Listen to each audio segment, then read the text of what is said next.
எடுத்து வாசிக்கலாம். ஆகாய் 1வது அதிகாரம் 6வது வசனம். நீங்கள் திரளாய் விதைத்தும் கொஞ்சமாய் அறுத்து கொண்டு வருகிறீர்கள். நீங்கள் புசித்தும் திருப்தியாகவில்லை, குடித்தும் பரிபூர்ணமடையவில்லை. நீங்கள் வஸ்திரம் உடுத்தியும் ஒருவனுக்கும் குளிர் விடவில்லை. கூலியை சம்பாதிக்கிறவன் கொத்தலான பையிலே போடுகிறவனாய் அதை சம்பாதிக்கிறான். உங்கள் வழிகளை சிந்தித்து பாருங்கள் என்று சேனைகளின் கர்த்தர் சொல்கிறார். ஆமென். அல்லேலூயா. உங்கள் வழிகளை இன்று நீங்க என்ன பண்ணி பாருங்க, சிந்தித்து பாருங்கள். எதனால இப்படி நடக்குது? இப்போ ஒரு மாசம் வரவு செலவு அதிகமா போயிடுச்சு, எங்கேயாவது பத்தாம போயிடுச்சு, கடன் வாங்குற மாதிரி இருந்தா என்ன பண்ணுவோம்? உட்காந்து கணக்கு எழுதுவோம் இல்லையா? எப்படி போன மாசம் நம்ம செலவு பண்ணோம், எவ்வளவு செலவு பண்ணோம், எங்க செலவு பண்ணோம், எப்படிங்க கணக்கு வரவு செலவு எழுதுற மாதிரி நீ நிறைய சம்பாதிக்கிற, ஆனா பத்த மாட்டேங்குது. சட்டை போடுற, குளிர் போக மாட்டேங்குது. சம்பாதிக்கிறது பொத்தலான பையில போட்ட மாதிரி சம்பாதிக்கிறது ஒரு பக்கம் வந்தா போயிட்டே இருக்குது. எவ்வளவு சாப்பிட்டாலும் இன்னும் பசியா இருக்கிற, உனக்கு எப்பொழுதும் குறைவாவே இருக்குது. ஏன் குறைவா இருக்குது? நீ என்ன பண்ணி பாரு, சிந்தித்து பாருங்கள் கர்த்தர் சொல்லுகிறார். அல்லேலூயா. அப்போ கர்த்தர் கொடுக்கிறது என்னமோ எல்லாம் தான் கொடுக்கிறாரு. ஆனா எங்கேயோ ஒரு குறைவு வருது. அந்த குறைவை சரி செய்வதற்கு நீங்க என்னதான் பண்ணி ஆகணும்? இன்னைக்கு சிந்தித்து பாருங்கள். எதனால இந்த தப்பு நடக்குது? ஏன் இந்த ஆசீர்வாதம் எனக்கு குறைவா இருக்குது? ஏன் நான் குறைவுள்ளவனாவே இருக்கிறேன்னு சொல்லி இன்னைக்கு நீங்க சிந்தித்து பார்த்தா உங்களுடைய குறைவுகளை கர்த்தர் என்ன பண்ணுவாரு? மாற்றவல்லவராக இருக்கிறார். அல்லேலூயா. கர்த்தர் குறைவா உருவாக்கலாம் கிடையாது. கர்த்தர் பரிபூர்ணமா தான் கொடுக்கிறாரு. ஆனா நம்ம செய்கிற ஏதோ ஒரு செயல்னால நமக்கு குறைவு ஏற்பட்டு கொண்டே இருக்கிறது. அல்லேலூயா. அந்த குறைவுகளை சரி செய்ய வேண்டியது யார் மேல விழுந்த கடமை? கர்த்தர் உங்களுக்கு குறைவை சரி செய்யணுங்கிறது இல்ல. அவர் படைக்கும் பொழுதே கொடுக்கும் பொழுதே பரிபூர்ணமா தான் கொடுத்திருக்கிறார். ஆனா பெற்றுக்கொள்வதில் தான் நமக்கு குறைவு. அல்லேலூயா. நம்ம வாங்கி கொள்றதுல நமக்கு என்ன ஆகுதுங்க? குறைவு. ஒரு சிலருக்கு சம்பளம் முழுசா கிடைச்சிருது, ஒரு சிலருக்கு கம்மியா கிடைக்குது. காரணம் என்னங்க? வாரம் ஃபுல்லா போனா ஒரு 2500 ரூபாய் சம்பளம்னு வச்சுக்கோங்க. ஆனா ஒருத்தருக்கு இப்ப வந்துட்டு ஸ்டீபன் அண்ணனுக்கு 2500 ரூபாய் கிடைக்குது, ஜோசுவாக்கு 1500 ரூபாய் தான் கிடைக்குது. காரணம் என்ன? சிந்திச்சு சொல்லுங்க. என்ன காரணத்தினால உங்களுக்கு 1500 ரூபாய் கிடைக்குது?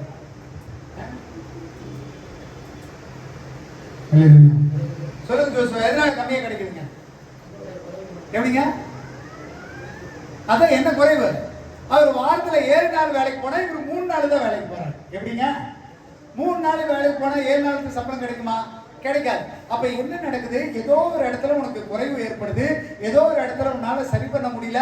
அப்ப ஏன் சரி பண்ண முடியல சிந்திச்சு பாரு. இது சாதாரணமா நம்ம குடும்பத்துல நடக்கிற விஷயம் தானே. ஒரு சில நேரத்துல இந்த மாசம் குறைவு வந்துருச்சுன்னா அது ஏன் வந்ததுன்னு பாக்குறோம். இல்ல அடுத்த மாசம் எனக்கு அதிகமா தேவைப்படுது, ஒரு டியூ கட்டணும், வெளியே எங்கேயாவது போயிட்டு வரோம்னா நம்ம என்ன பண்றோம்? யோசிச்சு மாசம் மாசம் கணக்கு எழுதுவோம். எத்தனை பேருக்கு அந்த பழக்கம் இருக்குதுங்க? மாசம் கணக்கு எழுதுறவங்க யாராவது இருக்கிறீங்களா? ஒருத்தரும் இல்ல. வர வர அப்படியே செலவு பண்ணிக்கிறது. நீ செல்லும் செலவை என்ன பண்ணணுமா? நீ கணக்கு பார்க்கணும். ஒரு மாத சம்பளம் வந்தோடனே இவ்வளவு தசம்பாகம் கொடுக்கணும், இத்தனை வேலைகள் இருக்குது, இத்தனை வீட்டுக்கு தேவை அப்படிங்கிறத பிரிச்சு வச்சு பழகணும். இது நிறைய செஞ்சோம்னா தான் என்ன பண்ண முடியும்? அந்தந்த மாதத்தை அந்தந்த வருமானத்தை பண்ண முடியும். இல்ல வருகிற காசுலாம் செலவு பண்ணிட்டா அந்த மாதம் முழுவதும் செலவு பண்றதுக்கு இருக்காது, ஏதாவது கொடுக்க வேண்டியது இருக்காது. அப்படி போற போக்குல செலவு பண்ணிட்டு போக கூடாது. உனக்கு குறைவுகள் உண்டு, குறைவில்லாத மனுஷன் யாருமே கிடையாது. அப்ப அந்த குறைவை நிறைவாக்குவதற்கு இன்னைக்கு நீ என்ன பண்ணி பாரு, சிந்திச்சு பாரு, சரி பண்ணிக்கோ, உன் குறைவு நிறைவாகும் கர்த்தர் சொல்லுகிறார். அல்லேலூயா. வசனத்தை வாசிங்க. உபாகமம் 1வது அதிகாரம் 11வது வசனம் வாசிங்க. நீங்கள் இப்பொழுது இருக்கிறதை பார்க்கிலும் 1000 மடங்கு அதிகமாகும்படி உங்கள் பிதாக்களின் தேவனாகிய கர்த்தர் உங்களுக்கு சொல்லியபடியே உங்களை ஆசீர்வதிப்பாராக. ஆமென். அல்லேலூயா. நீ இப்ப இருக்கிற நிலைமையை காட்டிலும் 1000 மடங்கு ஆசீர்வதிக்கிறதுக்கு பிதாவாகிய கர்த்தர் உங்களுக்கு கொடுத்த வாக்குத்தத்தை நிறைவேற்ற வல்லவராக இருக்கிறார். அல்லேலூயா. நீங்க விசுவாசிக்கிறீங்களா இல்லையா? 1000 மடங்கு நீ ஆசீர்வதிக்கணும்னு விசுவாசம் இருக்குதா இல்லையா உங்களுக்கு? அப்ப நம்ம அதை செய்யறோமா இல்லையா? என்ன பண்றோங்க? கர்த்தர் சொன்னது உண்மை, அதுல ஏதாவது பொய் இருக்குங்களா? கர்த்தர் கொடுத்த வாக்குத்தத்தம் உண்மை. உன்னை 1000 மடங்கு ஆசீர்வதிப்புனா நிச்சயமா கர்த்தர் என்ன பண்ணுவார் இல்லையா? 1000 மடங்கு ஆசீர்வதிச்சே தீர்வார். ஆனா இன்னைக்கு எத்தனை பேர் ஆசீர்வதிக்கப்பட்டிருக்கிறீங்க? 1000 மடங்கு 1000 மடங்கு ஆசீர்வதிக்கப்பட்டிருக்கீங்களா? சொல்லுங்க. 1000 மடங்குன்னா எவ்வளவு தெரியுமா? அதாவது குறைவுகளே இருக்க கூடாது. இப்ப நம்ம இருக்கிற ஆசீர்வாதம், நமக்கு இருக்கிற ஆசீர்வாதம், நம்ம பெற்றுக்கொள்கிற சுகம், ஆசீர்வாதம், பலன், இதெல்லாம் ஆண்டவர் கொடுக்குற கொசுறு.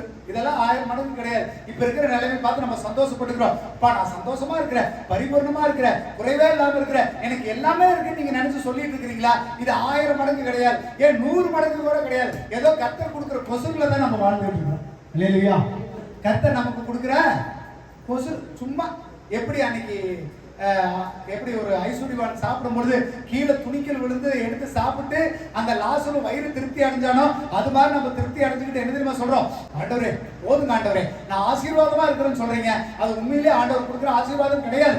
ஏதோ சிந்தி செதறி மிச்சம் மீறி விழுகிற கிருபையினால் நீங்க ஆசீர்வாதப்பட்டு இருக்கீங்க. அல்லேலூயா. ஆனா கர்த்தர் கொடுக்குற 1000 மடங்கு ஆசீர்வாதம் மிகவும் பெருசு. அதை கண்ணிலேயே பார்க்க முடியாது, கையாலவே கொள்ளாது. அதை நம்ம பெற்றுக்கொள்வதற்கு பயங்கர சிரமப்படணும். அல்லேலூயா. இருக்கிற இந்த கொஞ்சம் நெஞ்சத்தை பற்றி நீங்க ஆசீர்வதிக்கப்பட்டிருக்கிறேன்னு நினைச்சிட்டு இருக்கிறீங்களா? அதுல சந்தோஷப்பட்டு இருக்கிறீங்களா? அது உண்மை கிடையாது. உண்மையிலேயே 1000 மடங்கு ஆசீர்வாதங்கிறது மிகவும் பெருசு. அதை ஆண்டவர் தரமாட்டேன்னு சொல்ல எல்லாத்துக்குமே ஆண்டவர் தந்திருக்கிறார். அல்லேலூயா. அப்ப நீங்க இன்னைக்கு 1000 மடங்கு ஆசீர்வாதத்தை பெற்றுக்கொள்வதை நீங்கள் முதலாவது என்ன பண்ணுங்க? சிந்தித்துக் கொள்ளுங்கள். எப்படிப்பா நான் அந்த 1000 மடங்கு ஆசீர்வாதத்தை பெற்றுக்கொள்வது? ஆசீர்வாதம் பணம் மட்டும் கிடையாது. நமக்கு கொடுக்கிற சுகம், நமக்கு கொடுக்கிற பலம், ஆரோக்கியம், வியாதி இல்லாம இருக்கிறது, இது எல்லாமே ஆசீர்வாதம் தான். இந்த 1000 மடங்கு ஆசீர்வாதத்தை பெற்றுக்கொள்ளணுமா வேண்டாமா? கர்த்தர் கொடுத்துட்டாருங்களா இல்லையா? ஆனா கையை நீட்டி வாங்குறதுல 1008 கோளாறு, 1008 பிரச்சனை. நம்ம தான் பெற்றுக்கொள்ளல, அது நம்ம மேல விழுந்த பிரச்சனை. இன்னைக்கு எப்படி அந்த ஆசீர்வாதத்தை பெற்றுக்கொள்வதுன்னு சிந்தித்துக் கொள்ளுங்கள். அதை நிச்சயம் பெற்றுக்கொள்வீர்கள். அல்லேலூயா. வேதாந்தத்துல ஒரு சில நபர்களுக்கு ஆண்டவர் ஒரு பரிபூர்ணமான ஆசீர்வாதத்தை கொடுத்திருக்கிறார். வாசிங்க ஆதியாகமம் 26வது அதிகாரம் 12வது வசனம். ஈசாக்கு அந்த தேசத்தில் விதை விதைத்தான். கர்த்தர் அவனை ஆசீர்வதித்ததினால் அந்த வருஷத்தில் 100 மடங்கு பலனடைந்தான். ஆமென். அல்லேலூயா.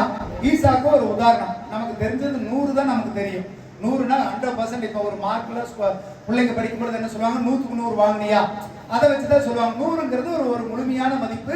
அந்த 100ங்கிறது பரிபூர்ணமான ஒரு மதிப்புன்னு நமக்கு தெரியும். ஆனா கர்த்தர் இதற்கு முன்னாடி அதிகாரத்திலே சொல்ற 100 மடங்கு இல்ல, நம்மளுடைய எத்தனை மடங்கு ஆசீர்வதிப்பாரா? 1000 மடங்கு. நம்மளுடைய கோல் சிறுசா இருக்க கூடாது, பெருசா இருக்கணும். 1000க்கு ஃபோக்கஸ் பண்ணா தான் நம்மளால என்ன பண்ண பெற்றுக்கொள்ள முடியும்? 100க்கு பெற்றுக்கொள்ள முடியும். நான் ஆண்டவரே நான் 100 கனி கொடுப்போம்னு கேளுங்க. அப்பவாது வந்துட்டு எவ்வளவு கனி கொடுப்போம்?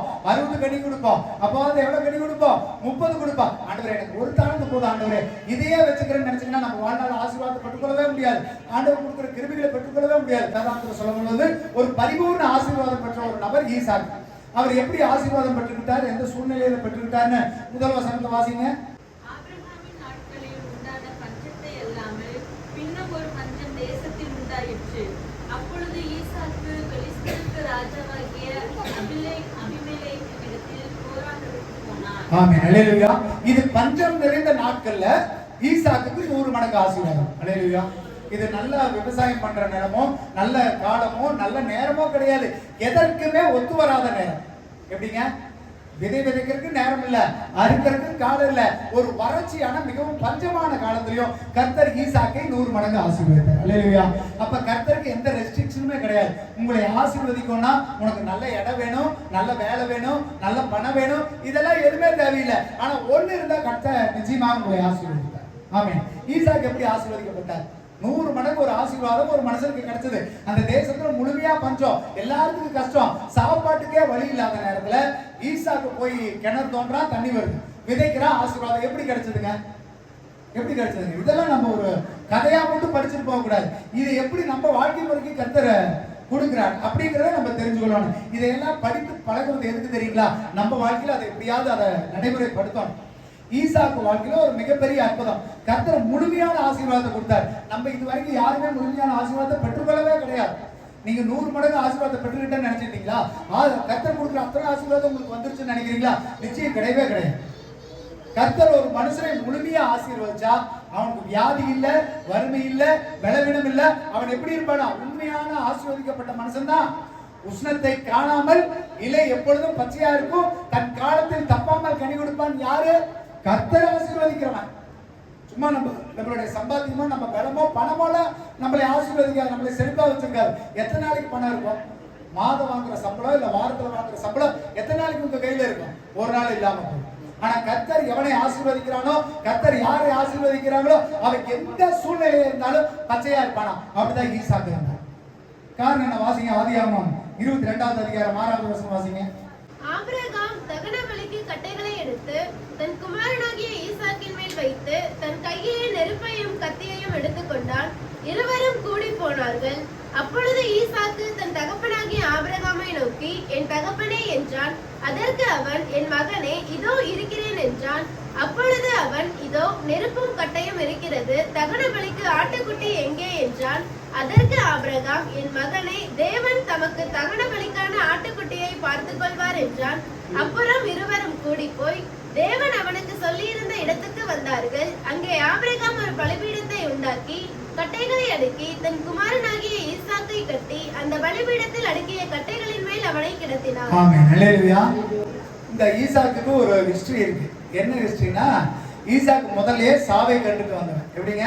ஆபிரகாமும் ஈசாக்கும் ஒரு இடத்துக்கு போறாங்க. ஆபிரகாம் ஆண்டவர் சொல்லிட்டார், உன் மகனை நீ என்ன பண்ண, பலி கொடுன்ட்டார்.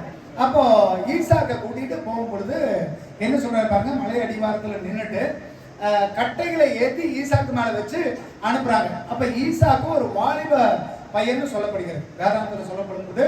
அப்போ ஈசாக்கு வயசு எப்படி இருக்குன்னா, ஒரு 20 இருந்து ஒரு 33 வயசுக்குள்ள இருக்கக்கூடிய ஒரு வாலிபர். அந்த கட்டையெல்லாம் எடுத்துட்டு மலைக்கு நடந்து போகணும் இல்லையா, அப்படி போற அளவுக்கு ஒரு திறமையான ஒரு வாலிபர், நல்ல வாலிப வயசுல இருக்கிற பையன் என்ன பண்றாங்க, மேல பலி செலுத்தோன்னு போறாங்க. அப்ப அப்பா கிட்ட ஈசாக்கு கேட்கிறான், ஆண்டா அப்பா கட்டை இருக்குது, நமக்கு பலி செலுத்துறதுக்கு ஆடு எங்கன்னா கர்த்தர் பார்த்து கொள்வாருன்னு மலை உச்சிக்கு வரைக்கும் என்ன பண்ணிட்டாரு, அவர்கள் கூட்டு போயிட்டார். அங்க போய் பார்க்கும்போது தான் ஆடு கிடையாது, பலி செலுத்துவது யார, ஈசாக்குன்னு தெரிஞ்சது. ஆனா ஈசாக்கு கையும் காலை கட்டி கட்டையில போடும் பொழுது அவன் எந்த மறுப்பும் சொல்ல கிடையாது. இல்லையா? அப்ப கர்த்தர் அவனுடைய கீழ்ப்படிதலை கர்த்தர் பார்க்கிறார். இல்லையா? அன்னைக்கு ஈசாக்கு ஒரு வாலிப பையன், அவங்க அப்பா 100 வயசுக்கு மேல ஆன ஒரு கிழவன். எப்படிங்க? பயங்கர வயசானவர். அவங்க அப்பாவை தள்ளி விட்டுட்டோ அவங்க அப்பாவை விட்டுட்டோ ஈசாக்கால வந்திருக்க முடியும். ஆனா அந்த இடத்துல ஈசாக்கு எந்த மறுப்பும் தெரிவிக்கவில்லை, கீழ்ப்படிந்தான். அல்லேலூயா. ஈசாக்கு யாருக்கு கீழ்ப்படிந்தான்? தகப்பனுடைய வார்த்தை காட்டிலும் கர்த்தர் யாருங்கிறத அவன் தெரிஞ்சு வச்சிருந்தான். அல்லேலூயா. இந்த உலகத்துல நீங்க கீழ்ப்படிய வேண்டியது முதலாவது கர்த்தருடைய வார்த்தைக்கு. அவங்க தகப்பனுக்கு ஒருவேளை கீழ்ப்படிச்சிருக்கிற மாதிரி இருந்திருந்தா சும்மா கீழ்படுகிற மாதிரி கீழ்படிச்சுட்டு போயிருப்பாப்ல. ஆனா அவன் கீழ்ப்படிந்தது கர்த்தருடைய வார்த்தைக்கு கீழ்ப்படிந்தான். ஏன்னா கர்த்தர் சொல்லியிருக்கிறாரு, நான் உன்னை திரளாய் பெருக பண்ணுவேன்னு கர்த்தர் கொடுத்திருக்கிறார், வாக்குத்தத்தம் பண்ணியிருக்கிறேன். அதாவது 1000 மடங்கு கொடுத்த ஆசீர்வாதம் ஆபிரகாமுக்கு உண்டு, அது ஈசாக்குக்கு தெரியும். அதனால ஈசாக்கு நம்பினான், கர்த்தர் நிச்சயமா நம்மளை கைவிட மாட்டாரு, நம்மளை திரளாய் பெருக பண்ணுவார்னு சொல்லி முதலாவது கர்த்தருக்கு கீழ்ப்படிந்தான். அவங்க பெற்றோருக்கு அவன் கீழ்ப்படிந்தான். அல்லேலூயா. அந்த கீழ்ப்படிதல் ஈசாக்கையும் உயர்த்தியது, அவருடைய தகப்பனையும் உயர்த்தியது. அல்லேலூயா. அப்ப கீழ்ப்படிதல் தான் அந்த ஈசாக்கு 100 மடங்கு ஆசீர்வாதத்தை பெற்றுக் கொள்வதற்கு முதலாவது ரகசியம். யாருக்கு கீழ்ப்படிந்தாங்க? கர்த்தருடைய வார்த்தைக்கு. அல்லேலூயா. நீங்க எப்போ கர்த்தருடைய வார்த்தைக்கு கீழ்ப்படுகிறீங்களோ, எப்ப அவருடைய வார்த்தையில நடக்கிறீங்களோ, எப்ப அவர் சொல்றதை கேட்கறீங்களோ, அப்பவே உங்களுக்கான ஆசீர்வாதம் உங்களுக்காக கொடுக்கப்பட்டாயிற்று. 1000 மடங்கு ஆசீர்வாதம் சும்மா வழியில போறவனுக்கு ஆண்டவர் தூக்கி கொடுக்கல. எவன் கீழ்ப்படுகிறானோ, எப்படி கீழ்ப்படுகிறது? கிறிஸ்து சிலுவையின் மரண பரியந்தம் கீழ்ப்படிந்தாராம். ஈசாக்கு தான் சாக போகிற நிலைமையிலே கீழ்ப்படிந்தானா. அப்ப உங்க கீழ்ப்படிதல் எப்படி இருக்கணும்? அப்ப கீழ்ப்படிதல் எப்படி தெரியுமா? அந்த டெட் எண்டு வரைக்கும். எப்படிங்க? அந்த கடைசி வரைக்கும், முடிவு பரியந்தம் கீழ்ப்படிதல்ங்கிறது எப்படி இருக்கணும்? அந்த கடைசி பாயிண்ட் வரைக்கும் இருக்கணும். கொஞ்ச நாள் கீழ்ப்படிச்சுட்டு 10 நாள் பார்த்துட்டு 11வது நாள் வேண்டான்ட்டு வர்றது கிடையாது. சரி, ஒரு 6 மாசம் சர்ச்சுக்கு போலாங்க, எனக்கு சரியானா பார்க்கலாம், இல்லைன்னா என்ன பண்ணலாம், வேற இடத்துக்கு போலாம், இல்ல வீட்டுக்கு போலாம், நான் புடிச்ச வாழ்க்கையை வாழலாங்கிறது கிடையாது. கிறிஸ்துவம் கீழ்ப்படிதல்ங்கிறது மரண பரியந்தம். இயேசு தன்னுடைய சிலுவையில மரணம் போகிற வரைக்கும் அவர் தன்னை தாழ்த்தி கீழ்ப்படித்தார். அல்லேலூயா. அப்ப நீங்க 1000 மடங்கு ஆசீர்வாதத்தை பெற்றுக்கொள்வதும் முழுமையான ஆசீர்வாதத்தை பெற்றுக்கொள்வதும் வழியில போய் வந்தா கிடைக்கிறது கிடையாது. அந்த கடைசி வரைக்கும், எவன் கடைசி வரைக்கும் நிலை நிற்கிறவனே, முடிவு பறிந்த நிலை நிற்கிறவனே யாருங்க? ரட்சிக்கப்படுவான். அவனுக்கு தான் கிரீடம். பாதி தூரத்துல ஓடிட்டு, அதாவது 100 மீட்டர் ஓட்ட பந்தயத்துல 50 மீட்டர் வரைக்கும் முதல்ல ஓடிட்டு கடைசியில வரும்போது கடைசியில ஓடினா அவனுக்கு பரிசு கொடுப்பாங்களா? எவன் 100 மீட்டரையும் முழுமையா ஓடி முடிச்சு முதலாவதா வர்றானோ அவனுக்கு தான் பரிசு. அல்லேலூயா. நீங்க 20 வயசு வரைக்கும், 30 வயசு வரைக்கும், 50 வயசு வரைக்கும், 70 வயசு வரைக்கும், ஏன் உங்க ஆயுசு முடிகிற வரைக்கும் கடைசி வரைக்கும் கீழ்ப்படிந்து ஓடினா தான் உங்களுக்கு அந்த கிரீடம். இல்லையா? அப்ப சும்மா இடையில தூக்கி கொடுத்துட மாட்டாங்க. இப்ப கிடைக்கிற ஆசீர்வாதமும் சுகமும் பலனும் சும்மா ஏதோ நமக்கு கிருமியா கிடைக்கிற ஈவு. நம்ம யாருமே முழுமையா பெற்றுக்கொள்ளவே இல்லை. முழுமையா பெற்றுக்கொண்டோம்னு சொன்னா நம்மளை விட தலை சிறந்தவங்க யாருமே இருக்க முடியாது. சாலமோனை போல அறிவாளி அதற்கு முன்னாடி இல்ல, அதற்கு பின்னாடி இல்ல. அதுதான் முழுமையான ஆசீர்வாதம். அல்லேலூயா. ஆண்டவர் சொல்றாரு பாருங்க, சாலமோனுக்கு ஒத்த ஞானத்தை அதுக்கு முன்னாடி யாருக்கும் கொடுக்கலையா, அவருக்கு பின்னாடியும் கொடுக்கலையா. அதுதான் முழுமையான ஆசீர்வாதம். அப்படி நம்ம வாழ்க்கையில எங்கேயாவது நீங்க பெற்றிருக்கிறீங்களா? ஸ்டீபனுக்கு கிடைச்சது யாருக்குமே கிடைக்காதுங்க. அப்பேற்பட்டதை அவர் வச்சிருக்கிறாருங்க. அப்படி ஏதாவது வச்சிருக்கிறீங்களா? இருக்குதா? எதையுமே பெற்றுக்கொள்ள. ஆனா கர்த்தர் கொடுக்க வல்லவராக இருக்கிறார். அல்லேலூயா. உங்களுக்கு இருக்கிறத இன்னொருத்தருக்கு கொடுக்காத அளவுக்கு உங்களுக்கு கொடுக்க கர்த்தரால கொடுக்க முடியும், கர்த்தரால ஆசீர்வதிக்க முடியும், கர்த்தரால தர முடியும். ஆனா நம்ம முதலாவது என்ன செய்கிறவர்களா இருக்கணும்? இப்ப என்ன ஈசாக்கு வாழ்க்கையில என்ன நடந்தது? கீழ்ப்படிந்தார், கர்த்தருடைய வார்த்தைக்கு கீழ்ப்படிந்தார். அந்த வார்த்தைக்கு கீழ்ப்படிந்தது ஈசாக்குடைய வாழ்க்கையை மாற்றிச்சு. அல்லேலூயா. கீழ்ப்படிந்தா உங்க வாழ்க்கை நிச்சயமா மாறும். கர்த்தர் கொடுக்கிற ஆசீர்வாதம் குறைவே இல்லாதது, அளவற்றது. அதை பெற்றுக்கொள்ளவே முடியாது. அவ்வளவு கொடுப்பார். எப்படி கொடுப்பாரு? அமுக்கி குலுக்கி மடியில் எப்படி விடுமா சரிந்து. அப்படி உண்மையிலே வாங்கி இருக்கிறீங்களா? நீங்க சொல்லுங்க, வாங்கி இருக்கிறீங்களா? எப்ப பாரு அதே பசி, அதே பட்டினி, அதே பிரச்சனை, அதே வியாதி, அதே பிரச்சனை இருக்கிறீங்க. அப்ப கர்த்தர் கொடுத்ததை நீங்க மடியில வாங்கவும் கிடையாது. அவர் அமுக்கியும் கொடுக்கல, குலுக்கியும் கொடுக்கல, சரிந்து விழுகல. அப்ப எப்படிங்க? என்னமோ நம்ம அளக்கிற அளவின்படி கர்த்தர் அளந்துகிட்டு இருக்கிறார். அண்ணனுக்கு ஜீவனை நம்ம ஓடிட்டு இருக்கிறோம். கர்த்தருக்கு அது விருப்பம் கிடையாது. கர்த்தர் உங்களை 1000 மடங்கு ஆசீர்வதிக்க விரும்புகிறார். அல்லேலூயா. அதுக்கு முதலாவது நீங்க செய்ய வேண்டியது என்னங்க? கீழ்ப்படிதல் அவசியம். யாருக்கு கீழ்ப்படியணுங்க? உலகத்துக்கோ, உங்க சுத்தி இருக்கிறவங்களுக்கோ, நண்பர்களுக்கோ, உங்க பிள்ளைகளுக்கோ, மனைவிகளுக்கோ கிடையாது. கர்த்தருக்கு முதலாவது கீழ்ப்படியுங்கள். அல்லேலூயா. அப்ப கர்த்தர் கீழ்ப்படிவது மிகவும் அவசியம். நம்ம ஆசீர்வாதத்தை பெற்றுக்கொள்வதற்கு முதல் படி என்னங்க? கீழ்ப்படிதல். அப்போ ஒரு மிக வறட்சியான காலத்துல, பஞ்சமான காலத்திலையும் கர்த்தரால் ஆசீர்வதிக்க முடியும். அந்த ஆசீர்வாதத்துக்கு முதலாவது என்ன தேவை?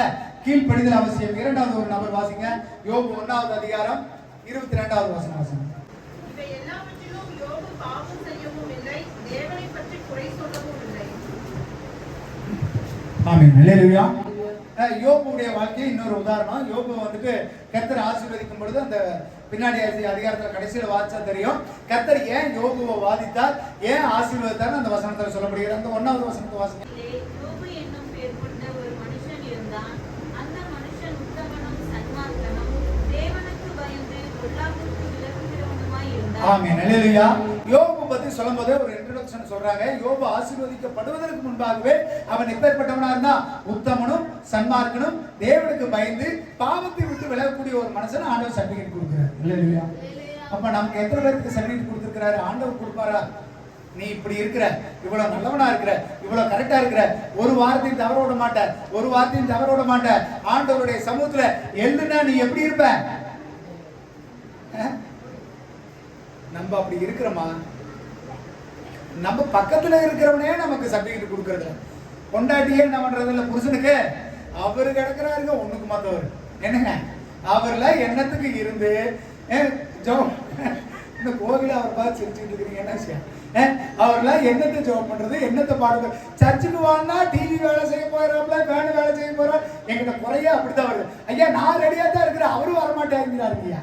என்னங்க வீட்டுல இருக்கிறவங்களே உங்களுக்கு சர்டிபிகேட் கொடுக்கறது இல்லையே, கர்த்தர் எப்படிங்க உங்களுக்கு கொடுப்பாரு? யோபுக்கு கர்த்தர் கொடுத்தார். அவன் உத்தமனையா, அவன் சன்மார்க்கனையா, தேவனுக்கு பயந்தவன். ஆனா அவனுக்கு தான் பாடுகள் வந்தது, பிரச்சனைகள் வந்தது. இல்லையா? அப்ப யோபு மட்டும் கிடையாது, இன்னொருத்தர் நபரையும் ஆண்டவர் உத்தமன்னு சொல்றாரு. யார் தெரியுமா? நோவா காலத்துல இருந்தவர்களை எல்லாருக்கும் காட்டிலும் நோவா உத்தமனா இருந்தானா. அந்த உத்தமனா இருந்தவங்க கிட்ட கர்த்தர் ஒரு மிகப்பெரிய பொறுப்பு கொடுக்கிறாரு. என்ன கொடுக்கிறாரு? ஒரு பேழையை கட்டி எப்படியாவது இந்த உலகத்தை காப்பாத்திருப்பான். அல்லேலூயா. நீங்க உத்தமனா இருந்தீங்கன்னா நீங்களும் தப்புவிக்கப்படுவீர்கள். நோவா, அவனுடைய குடும்பம், அவனுடைய பிள்ளைங்க, அவன் மருமக எல்லாரும் பாதுகாக்கப்பட்டார்களா? காரணம் என்ன தெரியுமா? நோவா உத்தமனா இருந்தார். அல்லேலூயா. நீங்க நல்லவங்களா இருந்தா நீங்களும் பாதுகாக்கப்படுவீர்கள், உங்களை சுற்றி இருக்கிறவர்களும் பாதுகாக்கப்படுவாங்க. அப்ப யோபு ஒரு மிகப்பெரிய நல்லவன். அவனை கர்த்தர் ஒரு பெரிய ஆசீர்வாதத்தை கொடுத்தார். கடைசி அதிகாரம், கடைசி வசனம் வாசிங்க. இல்ல 42வது அதிகாரம் 2வது வசனம் வாசிங்க. தேவரீர் சகலத்தையும் செய்ய வல்லவர், நீர் செய்ய நினைத்தது தடைபடாது என்று என்பதை அறிந்திருக்கிறேன். 12வது வசனம் வாசிங்க. அவன் பின்னிலைமையை ஆசீர்வதித்தார். 14,000 ஆடுகளும் 6,000 ஒட்டகங்களும் 1000 ஏர்களும் 1000 கழுதைகளும் அவனுக்கு உண்டாயின. ஆமென். அல்லேலூயா. யோபு பத்தி சொல்லும் பொழுது கர்த்தர் ஆல்ரெடி அவன் பயங்கரமான ஐஸ்வர்யவான், நல்ல அழகான பிள்ளைகள் இருந்தாங்க, பயங்கர ஐஸ்வர்யவானா இருந்தான். ஆனா அந்த அவனுக்கு பாடுகள் போராட்டங்கள் வந்துட்டு போனதுக்கு அப்புறம் கர்த்தர் என்ன பண்றாரு பாருங்க, அவனுக்கு 2 மடங்காய் ஆசீர்வதிக்கிறார். அல்லேலூயா.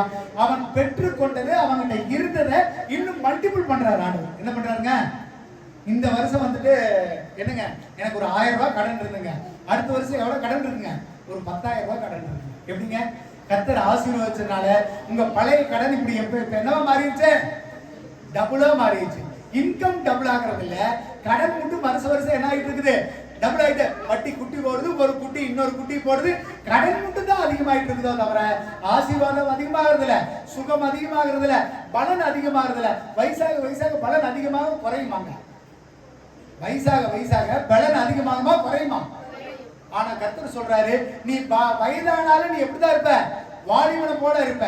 நீ எவ்வளவுதான் கஷ்டப்பட்டாலும் சரி எப்படி இருப்ப, சிங்க குட்டிகள் பற்றி எடுத்து தாழ்ச்சி எடுத்து பற்றியா இருக்கும். கர்த்தரை தேடுகிறவர்களுக்கு, கிறிஸ்துவோட பிள்ளைங்களை எப்படி இருப்பாங்களா, வாழ வயதுள்ளவர்கள் இருக்கிற வில்லு இருக்கிற அம்ப போல இருப்பார்களா. ஆனா நம்ம சோர்ந்து போய் துவண்டு போய் கஷ்டப்பட்டு எப்படி இருக்குங்க, ஒரு அடி உழுந்தா எந்திரிக்க முடியாத அளவுக்கு அவ்வளவு ஒரு சோம்பேறித்தனம்.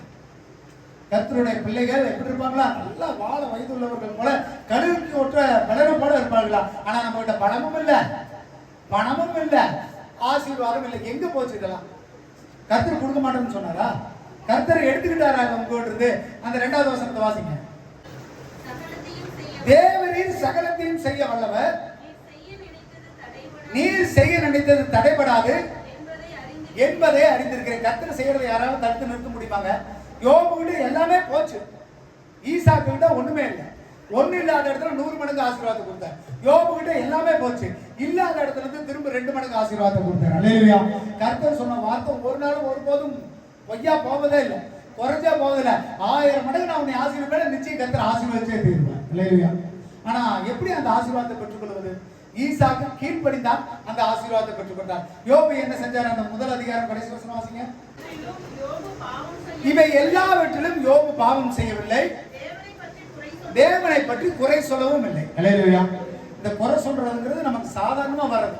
நம்ம மேல தப்பு இருந்தா ஈஸியா ஒருத்தர் கையை காட்டிட்டு போயிடும். எப்படிங்க, ஏப்ப நீ ஏன் ஆசீர்வதிக்கப்படல, நீ ஏன் இப்படி இருக்குன்னா, பாஸ்டர் எங்களுக்காக ஜெபம் பண்றது இல்லைங்க, எனக்கா பாஸ்டர் ஒரு வாரம் உபவாசம் பண்ணி ஜெபம் பண்ணாருன்னா என் வாழ்க்கை மாறிடும். எப்படிங்க நீங்க ஆசீர்வதிக்கப்படுவதற்கு மற்றவர்களை குறை சொல்லுது? அவர்கள் வந்து ஜெபிக்கல, அவங்க பண்ணல, அவங்க ஆசீர்வாதம் கொடுக்கல, அதனாலதான் நான் நஷ்டம் அடைஞ்சு போறேன். இல்ல வேலை ஸ்தலங்கள எனக்கு எதுவுமே நடக்கல, நான் குறைவுள்ளவனா இருக்கிறேன், அதனாலதான் நான் நஷ்டம் அடைஞ்சு போறேன். எப்படிங்க குறை சொல்லுவதை முதலாவது நிறுத்துங்க. இல்லையா? யோபுக்கு எல்லாமே இருந்துச்சு, எல்லாம் போய் அவன் நடு ரோட்ல உட்காந்து கை கால கொப்பள ஓட்ட எடுத்து சொரிய பொழுது கூட அவன் என்ன பண்ணலையா, குறை சொல்லவே கிடையாது. அவன் பாவம் செய்யவே கிடையாது, தன்னுடைய வாயில கூட தன்னுடைய நாக்கோட பாவம் செய்யாத வாழ்க்கை. அல்லேலூயா. சும்மா ஆசீர்வாதத்தை பெற்றுக்கொள்ள முடியாதுங்க. வந்து உட்கார்ந்து எந்திரிச்சு போனா ஆசீர்வாதத்தை பெற்றுக்கொள்ளலாம்னு நினைக்கிறீங்களா? நடக்கவே நடக்காது. யோபு வாழ்க்கையில் அவன் பாவம் செய்யவில்லை, குறை சொல்லாத ஒரு வாழ்க்கை. அல்லேலூயா. அப்ப நமக்கு இது எல்லாமே தெரியும். எப்படிங்க, எப்படி ஆசீர்வாதமா இருக்கிறது, எப்படி ஆண்டவர் 1000 மடங்கு ஆசீர்வாதத்தை கொடுப்பார், எப்படி 100 மடங்கு ஆசீர்வாதத்தை கொடுப்பார், எப்படி யோபு 2 மடங்கு ஆசீர்வதிச்சார். இதுக்கு எல்லாத்துக்குமே ரூட் தெரியும் நமக்கு. இந்த ரூட்ல போனா இதை பெற்றுக்கொள்ளலாம் தெரியும். ஆனா நம்ம என்ன பண்றது இல்லாத பின்தொடர்வது கிடையாது.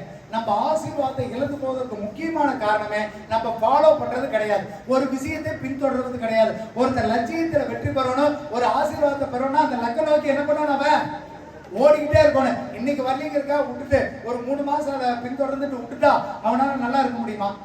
ஒரு நல்ல ஒரு போலீஸ் வேலைக்கு போகணும்னா என்ன பண்ணணும், 6 மாசம் 1 வருஷம் கடுமையான பயிற்சி மேற்கொள்ளணும், தொடர்ந்து அதை பிராக்டிஸ் பண்ணணும், நல்லா படிக்கணும், நல்லா எக்ஸாம் எழுதணும், கடைசி வரைக்கும் போய் அந்த எக்ஸாம்ல போனா தான் அவர்களால என்ன பண்ண முடியும், அவர்கள் நினைத்த வேலையை பெற்றுக்கொள்ள முடியும். ஆனா நம்ம என்ன பண்றது, சலிச்சு போயிருக்கு. என்ன பண்றதுங்க, ஃபாலோ பண்ண முடியாத நம்ம கிறிஸ்துவ வாழ்க்கையில் இருக்கிற ஒரு மிகப்பெரிய பின்னடைவு. நம்ம ஆசீர்வதிக்கப்படாத முக்கியமான காரணம் என்னன்னா, அந்த வழிமுறைகளை, அந்த கற்பனைகளை, அந்த கட்டளைகளை, கர்த்தருடைய வார்த்தையை நாம் பின்கொள்வது கிடையாது. இவ்வளவுதாங்க விஷயம். ஆராதனைக்கு வேணா ஆராதனைக்கு வர முடியல, ஜெபினா ஜெபிக்க முடியுது, வாரத்துல ஒரு நாள் உபவாசம் பண்ணி ஜெபம்னா மாசத்துல ஒரு நாள் கூட நம்மளால உபவாசம் பண்ண முடியுது, வாரம் ஜெபத்துக்கு வாங்கினா வர முடியுது. தனிப்பட்ட ஜெபம் கிடையாது, ஒரு ஆராதனை கிடையாது, கர்த்தர் வீட்டுக்குள்ள ஒரு துதியின் சத்தம் கிடையாது. பின்தொடராத ஒரு வாழ்க்கை ஒரு ஃபெயிலியரான வாழ்க்கை. இல்லையா? நீங்க கர்த்தரை பின்தொடரலைன்னா உங்களால ஜெயிக்கவே முடியாது. நீங்க போற பாதைக்கு போகவே முடியாது. அவர் எத்தனை மடங்கு ஆசீர்வாதம் கொடுத்தாலும் அதை பெற்றுக்கொள்ள முடியாததுக்கு காரணம் நாம் பின்தொடர்வது கிடையாது. யாரும் பின்தொடர்வதில்லை. யாரும் பின்தொடர்வதில்லை. கர்த்தரை பின்தொடர்வதில்லை. அவருடைய வார்த்தை பின்தொடர்வதில்லை. நீங்க அவரை ஃபாலோ பண்ணாம எப்படி நீங்க போக முடியும்? ஒரு செம்மறி ஆடுலாம் பாத்தீங்கன்னா ஒரு ஆடு போச்சுன்னா அதை ஃபாலோ பண்ணிட்டு எல்லா ஆடுமே போகும்.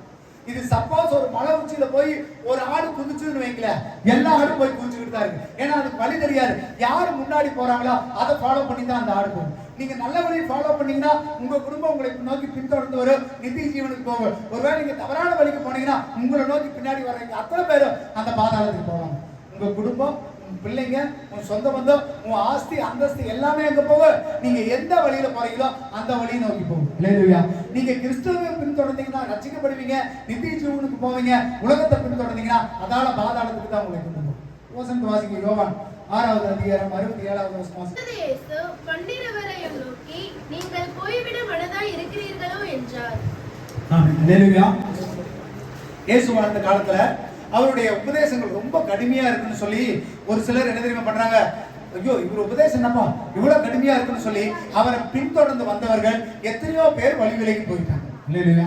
உபதேசம் ரொம்ப கடுமையா இருந்தது, கஷ்டமா இருந்தது, சட்டத்திட்டங்கள் ரொம்ப மோசமா இருந்ததுன்னு சொல்லி இயேசுவை பின்தொடர அவர்களுக்கு மனதில்லை. அப்ப பார்த்து இயேசு பார்த்து அவர்களுடைய சீசர்களை பார்த்து கேட்கிறாங்க, நீங்களும் போய்விட மனதா இருக்கிறீர்களோ?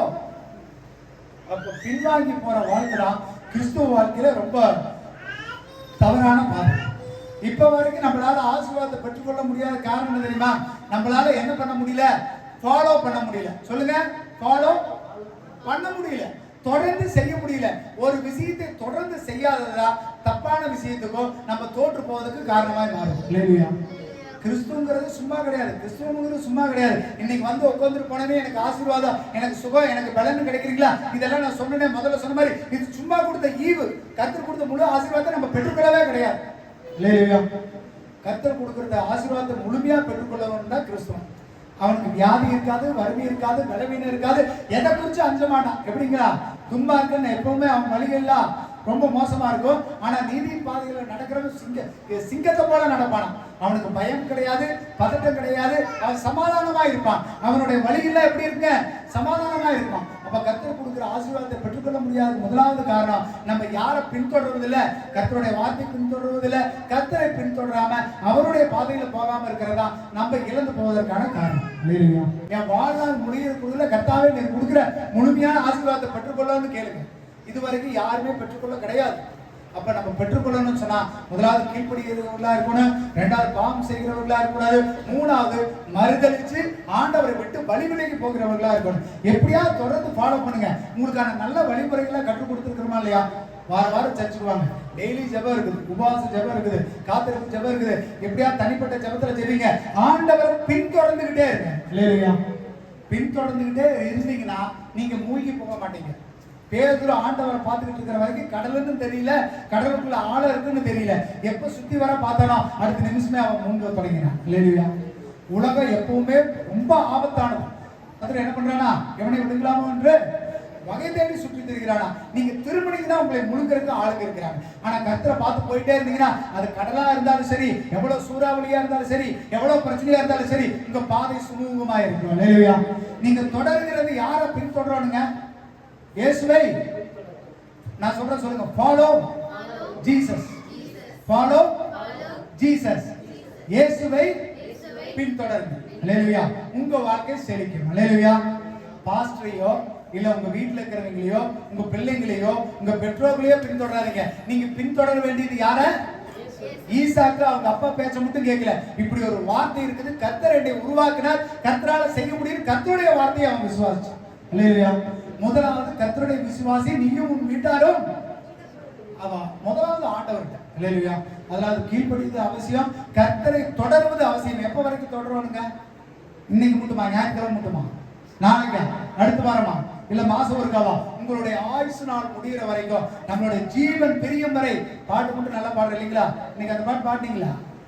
உன் ஜீவன் பிரியும் வரை நாம தொடர்பு ஆண்டவரே. சுவாசம் இருக்கிற வரைக்கும் என்ன பண்ணுவேன்? விடவே மாட்டேன். பாட்டுக்கு மட்டும் நல்லா இருக்கு, ஆனா பின்தொடரணுமா? ரொம்ப சிரமங்க. ஆசீர்வாதத்தை நான் இதை எதுக்கு கற்றுக் கொடுக்குறேன்னா, இது வரைக்கும் யாருமே இந்த முழுமையான ஆசீர்வாதத்தை பெறவே கிடையாது.